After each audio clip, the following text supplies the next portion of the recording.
Le prophète Muhammad, paix sur lui, est né à la Mecque en 570, dans la tribu des Quraysh. Son père, Abdallah, est mort avant sa naissance, et sa mère, Amina, décède lorsqu'il a 6 ans. Il est ensuite élevé par son grand-père, Abdel Muttalib, puis par son oncle, Abu Talib. Dès son jeune âge, Muhammad se distingue par son honnêteté et sa sagesse. Il devient commerçant et épouse Khadija, une riche veuve. C'est à l'âge de 40 ans qu'il reçoit la révélation du Coran par l'ange Jibril, Gabriel, marquant le début de sa mission prophétique. Il reçoit la première révélation à l'âge de 40 ans dans la grotte de Hira. Le prophète Mohammed avait l'habitude, avant la révélation, de se retirer souvent pour méditer et réfléchir. Il était profondément troublé par l'idolâtrie, l'injustice et la corruption de la société mecquoise.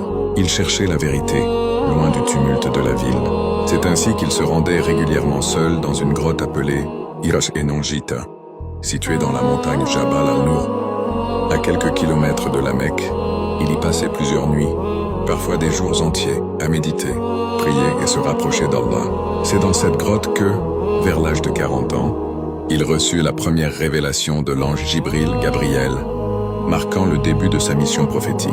L'ange Jibril lui apparut soudainement dans la grotte et lui dit « Lis, Iqra ». Le prophète, surpris et effrayé, répondit « Je ne sais pas lire ».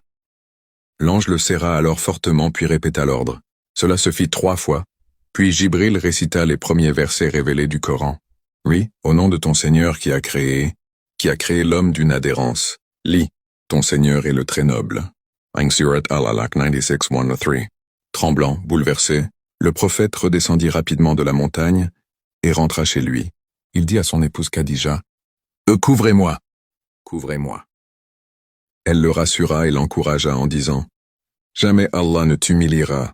Tu maintiens les liens familiaux, aides les pauvres, soutiens les opprimés. » C'est ainsi que commença la prophétie de Muhammad. L'unicité d'Allah, Tawhid. Le prophète Muhammad a consacré toute sa mission à appeler les gens à adorer un seul Dieu sans associé ni intermédiaire. C'est le fondement même de l'islam. Le Tawhid signifie croire qu'Allah est unique dans sa seigneurie. Il crée, donne la vie et la mort. Dans ses noms et attributs, nul ne lui ressemble. Et dans l'adoration, lui seul doit être adoré. Dès les premières révélations à la Mecque, le prophète a dénoncé l'idolâtrie pratiquée par les Quraysh et les autres tribus arabes. Il les a appelés à abandonner leur statut et leur fausse divinité pour se tourner vers le Créateur unique. Il a enduré de nombreuses persécutions pour ce message central, mais il n'a jamais compromis ce principe. À travers chaque discours, chaque prière et chaque combat, il insistait. La ilaha illa Allah.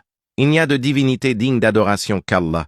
Il a aussi enseigné que toute adoration, invocation, peur, amour, espoir, ne doit être dirigée qu'à Allah seul. Ce message est universel et intemporel, c'est le cœur de la foi musulmane.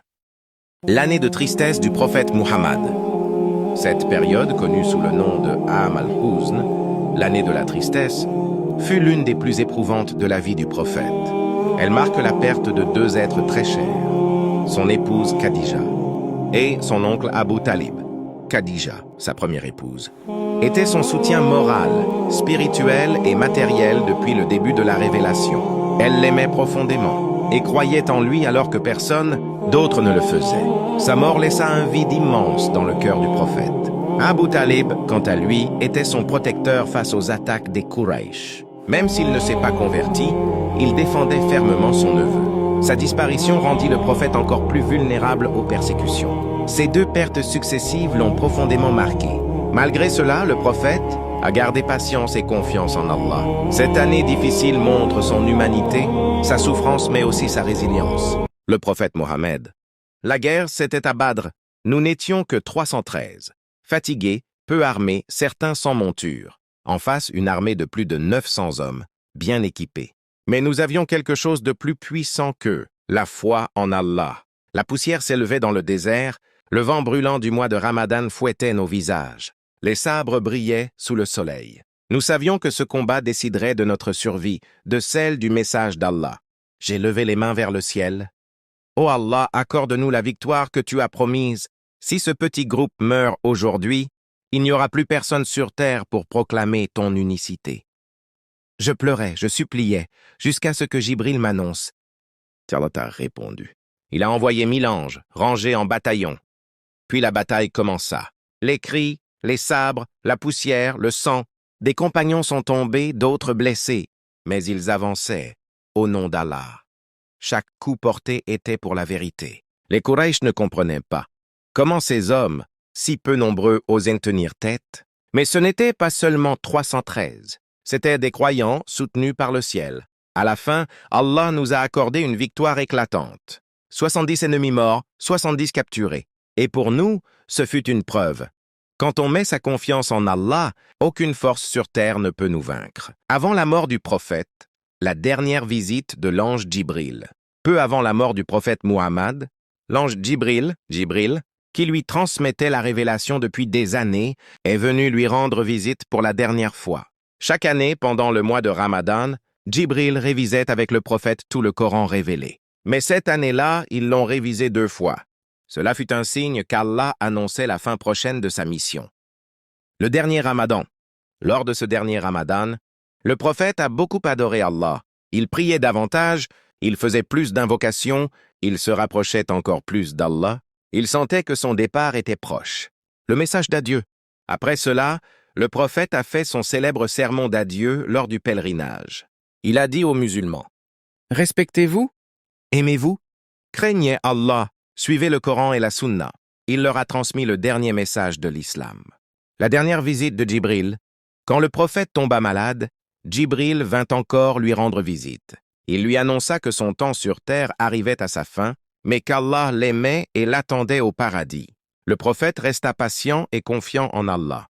À sa dernière invocation, dans ses derniers moments, il disait souvent « Ô Allah, pardonne-moi et accorde-moi la plus haute place au paradis. » Puis il choisit de rejoindre Allah. Une leçon pour nous? Cette histoire nous apprend que la vie est temporaire, s'il faut se préparer pour l'au-delà. Il faut aimer Allah et son prophète, puis il faut suivre le bon chemin jusqu'à la fin. Le prophète Muhammad, paix sur lui, est mort en l'an 632, 11e année de l'Hégire, à Médine, à l'âge de 63 ans. Peu avant sa mort, il tomba gravement malade, souffrant de fièvre et de maux de tête. Il passa ses derniers jours chez son épouse Aïcha. Avant de mourir, il donna ses derniers conseils à la communauté musulmane, insistant sur l'importance de la prière et du bon traitement des femmes. Il mourut paisiblement un lundi, le 12 Rabi al-Awwal. Sa mort fut un moment de grande tristesse pour ses compagnons, mais son message continue d'inspirer des millions de croyants à travers le monde. Enterrement du prophète Muhammad, paix sur lui. Après son décès le lundi 12 Rabi al-Awwal de l'an 11 de l'Hégire, 632 après Jésus-Christ, le prophète a été enterré à Médine, dans la chambre de son épouse Aïcha, là où il est mort. Les compagnons ont attendu environ 3 jours, profondément affectés, pour organiser l'enterrement.